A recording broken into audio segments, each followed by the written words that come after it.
Hello అండి, I'm doctor Keerthi, మీ fertility expert 49 hospital Vizag branch నుంచి మాట్లాడుతున్నాను. సో ఈరోజు మనం ఏఎంహెచ్ అనే టెస్ట్ గురించి మాట్లాడుకుందాము. సో ఏఎంహెచ్ అంటే యాంటీ ముల్లేరియన్ హార్మోన్ అనమాట. సో దీని ద్వారా మెయిన్గా మనకి ఆడవాళ్ళల్లో ఎగ్ కౌంట్ గురించి ఎంత ఉంది అనే ఇన్ఫర్మేషన్ మనకు తెలుస్తుంది. సో ఇన్ఫర్టిలిటీ గురించి మనకి ఇన్ఫర్టిలిటీ సమస్యతో బాధపడే కపుల్స్ వెళ్ళినప్పుడు హాస్పిటల్కి సో చాలామందికి ఈ టెస్ట్ అనేది సజెస్ట్ చేస్తూ ఉంటారు. సో దీని ద్వారా మనకు ఒక బేస్ లైన్ కౌంట్ అంటే ఎగ్ రిజర్వ్, ఒవేరియన్ రిజర్వ్ ఎంత ఉంది అనేది ఐడియా వస్తుంది. సో మీరు మెయిన్గా గుర్తుపెట్టుకోవాల్సింది ఏంటంటే ఈ ఏఎంహెచ్ అనేది ఓన్లీ ఎగ్ నెంబర్ని ఒకటి మనకు తెలియజేస్తుంది. బట్ క్వాలిటీ ఇష్యూస్ అంటే ఆ ఎగ్ క్వాలిటీ ఎలా ఉంది అనేది ఈ ఏఎంహెచ్ చెప్పదు. ఇప్పుడు పీసీఓడి పేషెంట్స్లో ఎగ్ నెంబర్స్ ఎక్కువగా ఉంటాయి కాబట్టి వాళ్ళల్లో కొంచెం ఏఎంహెచ్ అనేది ఎక్కువగా ఉండడం మనం చూస్తూ ఉంటాం.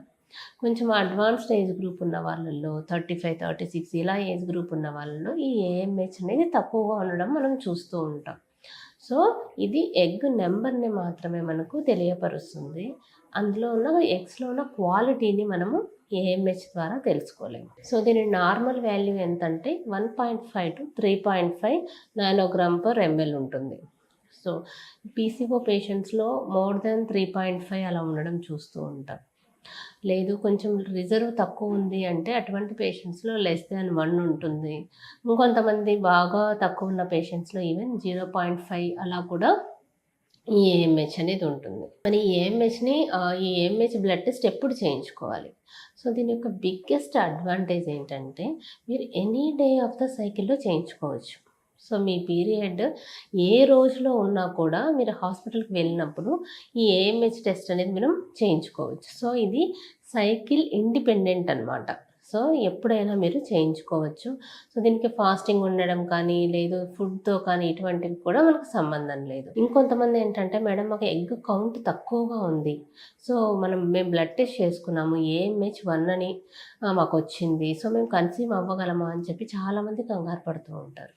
సో ఇటువంటి వాళ్ళు కంగారు పడాల్సిన అవసరం లేదు. మీకు తక్కువ ఏజ్ గ్రూప్ ఉండి నెక్స్ట్ మీకు రిమైనింగ్ ఫ్యాక్టర్స్ కూడా మేల్ ఫ్యాక్టర్ అంతా నార్మల్గా ఉన్నప్పుడు సో మీరు కొంచెం ప్రెగ్నెన్సీ అనేది తొందరగా ప్లాన్ చేసుకోవాల్సి ఉంటుంది.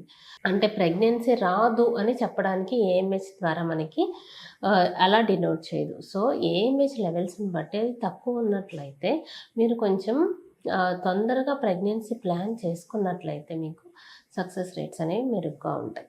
Thank you so much.